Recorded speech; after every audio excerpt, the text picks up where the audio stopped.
Right, no long intro for this video.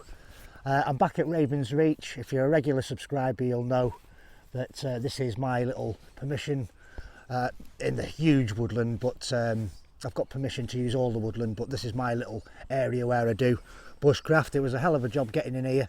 I've not been up here for a year. I think it was December last year or something. It's pretty much as I've left it. So there's obviously been new growth. I mean, this spruce that's planted in these woodlands, it grows exponentially. It's pretty much out of control. I'm in a bit. I've just actually been through what I call the new plantation, where the trees are, I'd say, what, 10 foot high, but really tightly packed together. And it's this, like I say, it's this Sitka spruce. It is, majority of it, and it just tears you to bits. I don't know if I've got any battle scars on my face, but my hands started to get cut, so I put my bushcraft gloves on. Yeah, so the main reason I'm up here today is tonight and tomorrow is to replenish the log store, ready for this season. If I fancy coming up here this year, later in the year, I've got a good stock of wood ready to go. But you'll see it throughout the video, obviously. The shelter I'm using today is going to be the FE Active 2-person tent. Now, I originally bought that tent because I did a little bit of e-bike camping, and the tent just sat on the handlebars in a special kind of carrier thing. Like I say, me regular subscribers will know what I'm talking about. So yeah, this FE Active is the one I went for, primarily for the weight. I think it's 1,200 grams, so it's a touch over a kilo. It's got aluminium poles, makes it a bit lighter. But now I haven't got the electric mountain bike anymore, so I've got a road racer. So I might be downgrading to, or might have to buy, should I say, a 1-person tent, and then hope that it'll go in the drops of the road bike. I don't want to put panniers on it. It's a nice light bike, and I want to keep it that way, basically, because I use it every day for work. So yeah, I'm going to get the tent whacked up after I've moved that piece of rope behind me that's still here, amazingly.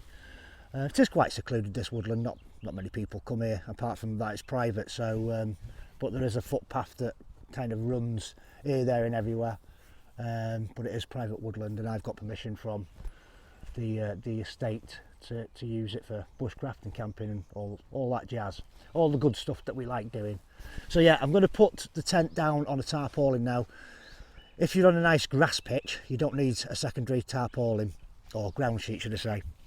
The only reason why I'm using it, a ground sheet, is through past experience. I had a Trekology roll mat, inflatable roll mat, and camped in this exact same position, and it went down. And the reason for that is spruce pine needles on the floor, so I'm not going to take any chances.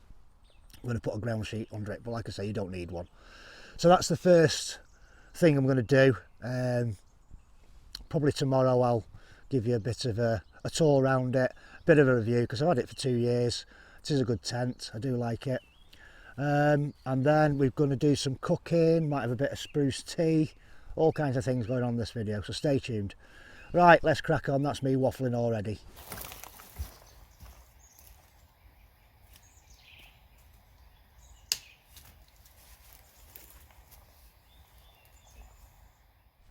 Right, the good thing about this tent is that once you've got, it is an inner tent first, put the inner up first. Once you've got the inner up, you can actually move the tent. So I know I'm quite close to this tree here, so I'm just going to put the poles in. They're really thin poles, but aluminium, so pretty strong.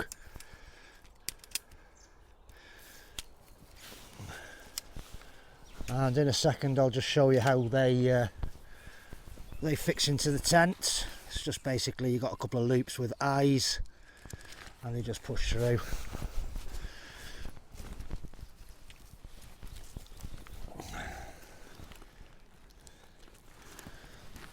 So what I do is usually get four of the hooks on around it, and then slowly start building my way up, and it will hold itself up in theory, You watch, it probably won't do now.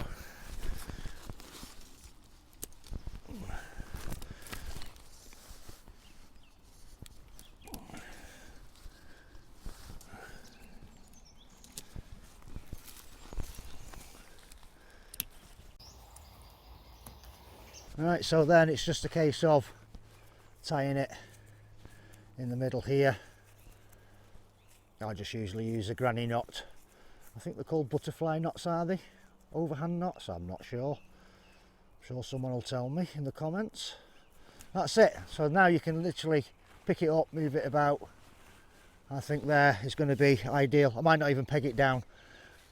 Like I say, it's really dense, this woodland. We've had wind today, but I don't think we're going to get any wind tonight. Rain's promised for tomorrow, so yeah. So it's put the inner up first. One feature I do like about this tent, it's got a door on either side, so if there's two of you, obviously you don't have to climb over each other to get out. Nice and airy, netting. It has got a hook in the middle as well, so you can hang your torch. Right, again, I'm waffling. Let's get the top sheet on.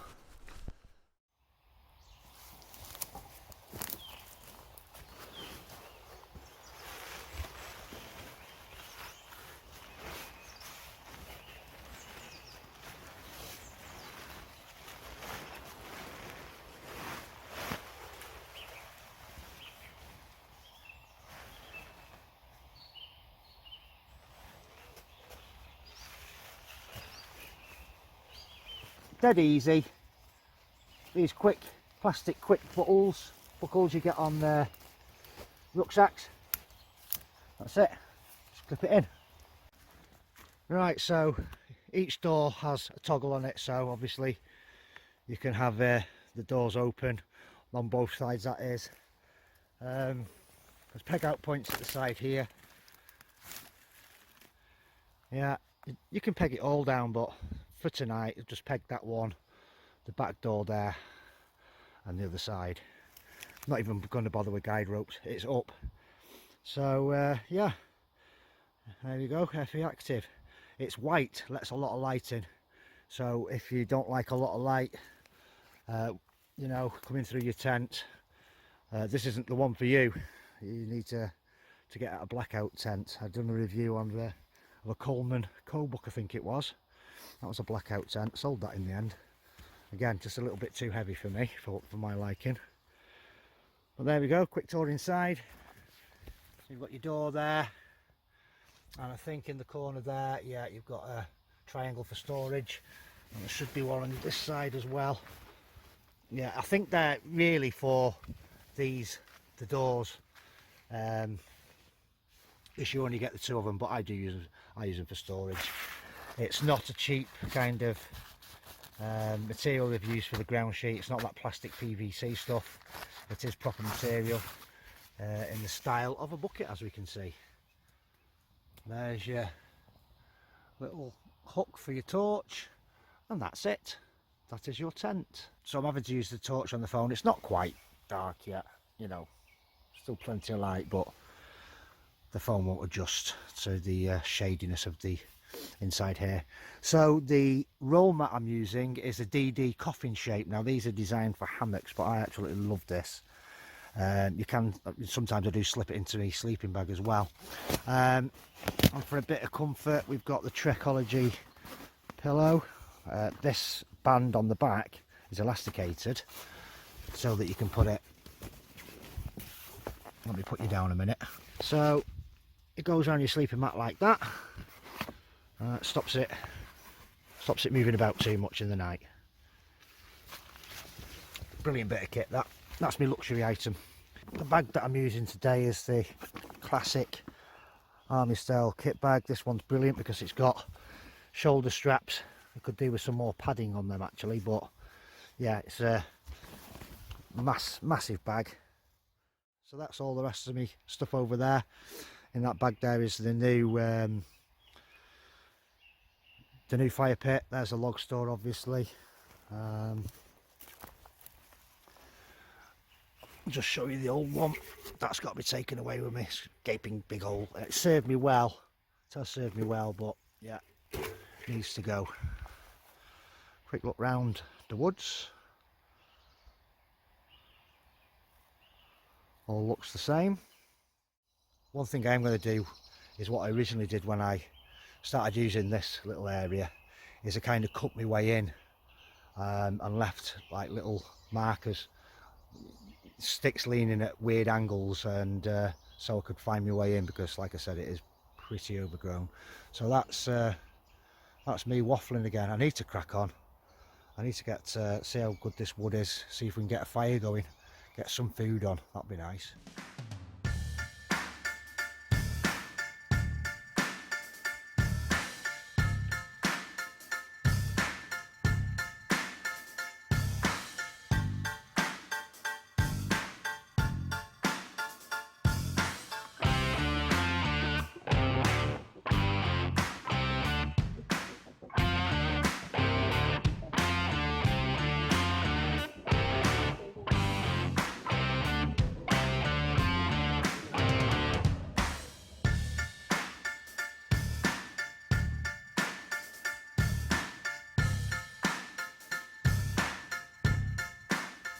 Going nicely now. This is what it's all about. This is Bushcraft TV.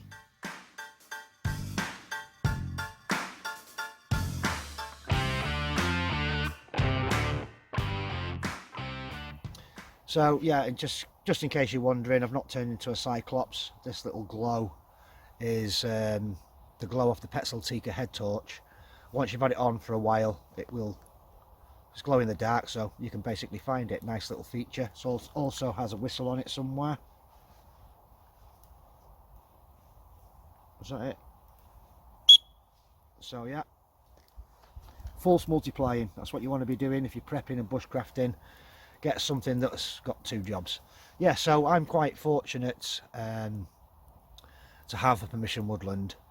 For anybody that's looking to get their own permissions, a few tips really. Don't go with all your gear, all your camping gear, and expect to knock on a farmer's door and get the right to go camp on his land.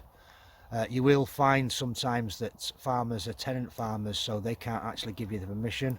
It's the person that actually owns the land, so it could be an estate, or it could be another third party, a business, a limited company. It could be anything. So yeah, other tip is, you know, just go smart casual, go as you are. And one good idea is to take a map along of the area that you want to be using. Once you've got your foot in the door, the farmer will then, or the landowner will then say, well, you can't go here, here and here. And another important thing to lay down at the beginning of negotiations, let's say, is what you can actually do. I'm quite lucky in the fact that I'm allowed to carry knives, axes, saws. Now all them, you know, there's this big thing, EDC carry. You've got to have good reason, even with an EDC less than 3-inch foldable blade knife. You've got to have a good reason to carry it. You can't just carry one about willy-nilly every day, because you can get prosecuted for having a bladed object in a public place. Let me just whack a bit more wood on here. So yeah, also under that kind of guise is axes and saws, because they are bladed, tools.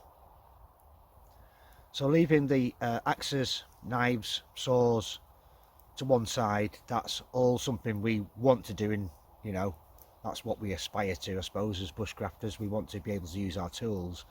So another thing to consider is, are you allowed to have a campfire?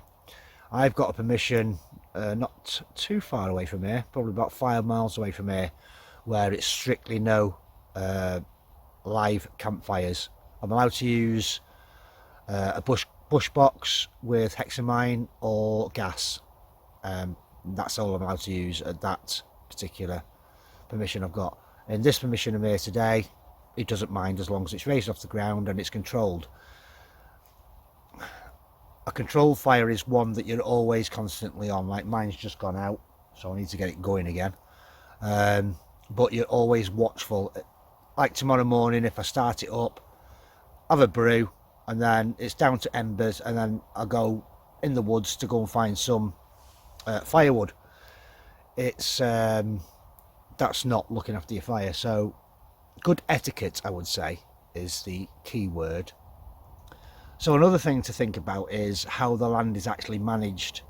Now, in my permission woodland, the landowner owns the land. Another company that he employs, let's say, is to manage, like, this is a little bit like the Forestry Commission, but it's a private company that does it. So they'll have harvesting seasons. Usually my landowner will let me know when the harvesting is going on, just to be aware of heavy machinery, that kind of thing. So, you know, again, you need to know what's going on the land that you want to use.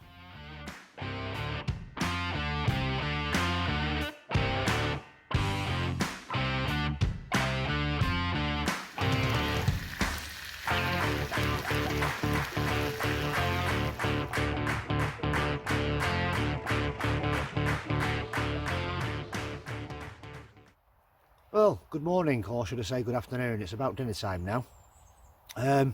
It's looking like it's going to threaten rain, so I've found a couple of pieces of tarpaulin that I must have left up here from years ago. So I'm going to knock myself up a little shelter so I can work underneath it, and then it's a case of sorting this this log store out. I've just noticed that it's collapsed, so I've just fixed that, and then we'll start chopping some wood up.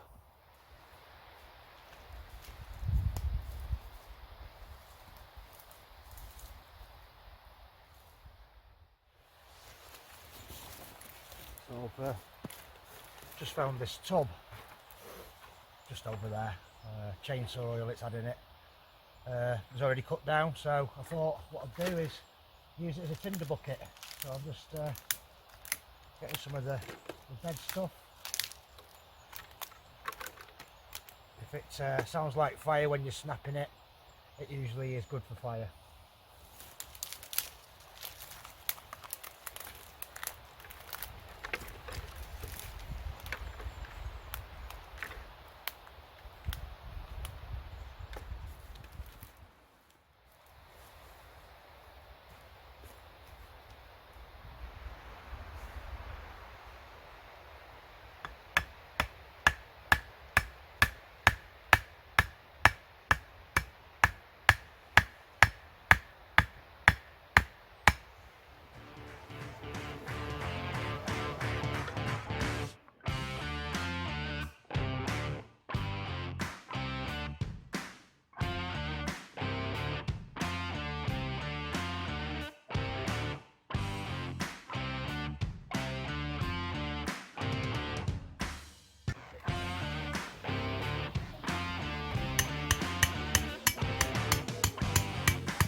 Right, so what I've just done with the rain shelter is I put a branch all the way along, just loosely tied, so it's got a bit of movement when the trees move. And then I've got a couple of tie points here and one here.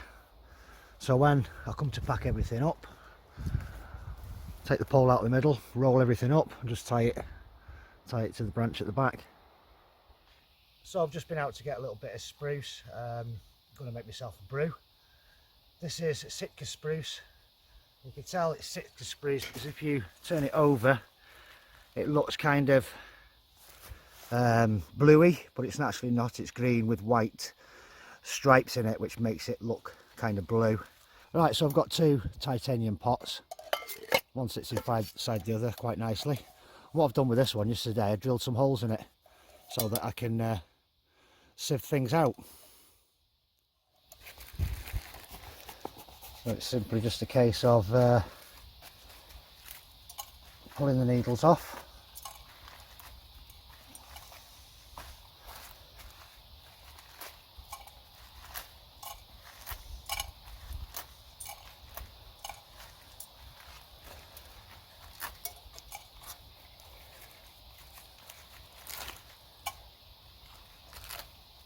How strong you like it depends on how many needles you put in, obviously.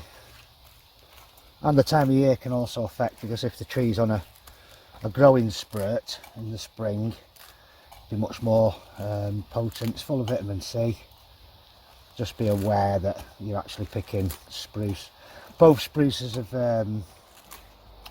both varieties of spruce in this country. So you've got Norway spruce or Norwegian spruce and Sitka spruce. Both of them are edible. I've heard that people use the roots of them sometimes as well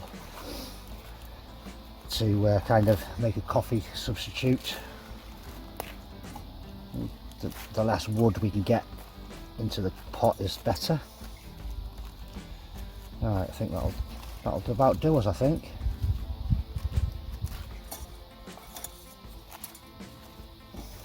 Just got a bit of water in the pot.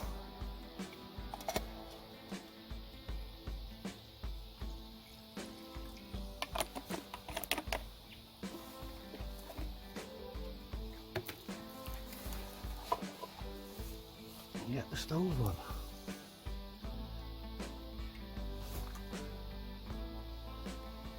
Let's see if we can get this a bit level. Oh, it's not perfect, but it'll do.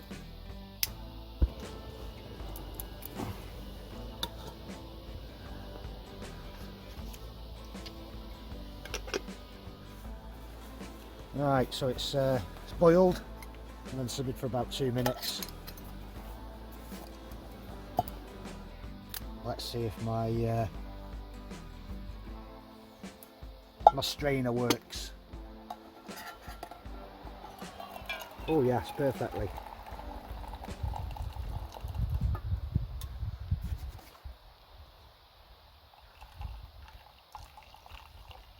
Well, kind of.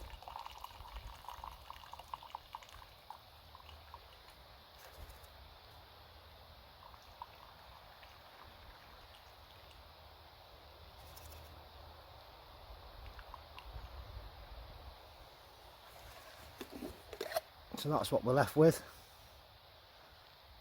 So it's gone discoloured, obviously. Right, let's give it a go. Doesn't smell too strong this time. Last time we had it, it was quite potent.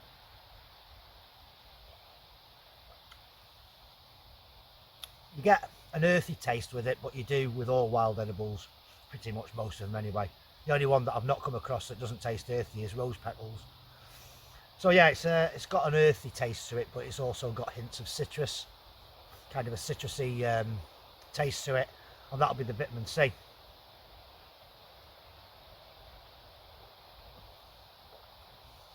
Nice. So I wasn't planning on staying another night, but I've decided to have another campfire, just chill out and relax in it. I'm okay for water. I've got probably about quarter of a canteen maybe left. I don't actually know the literage of this, but I might do a little review on this. It's really good, bushcrafty style water canteen. Got it off Amazon, can't remember how much. Yeah, so I'm alright for water. The only food I've got left is a bag of jerky, beef jerky, and 2 eggs, so that looks like it's going to be tea tonight.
Right, so as you can see, I've broken camp now.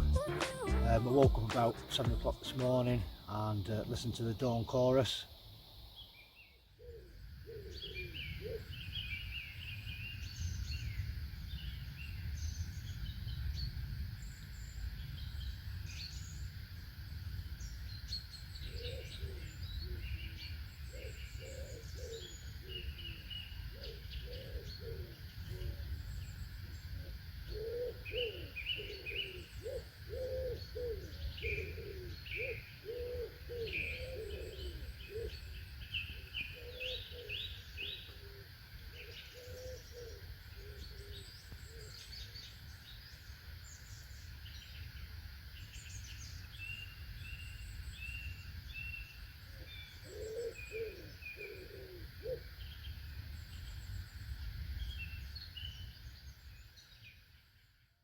It's been a really enjoyable camp. I've enjoyed it, this one. So thanks for watching. If you haven't already, please do like the video, give me a thumbs up and subscribe to the channel. Leave some comments as usual, and I'll see you all on the next one. Thanks for watching.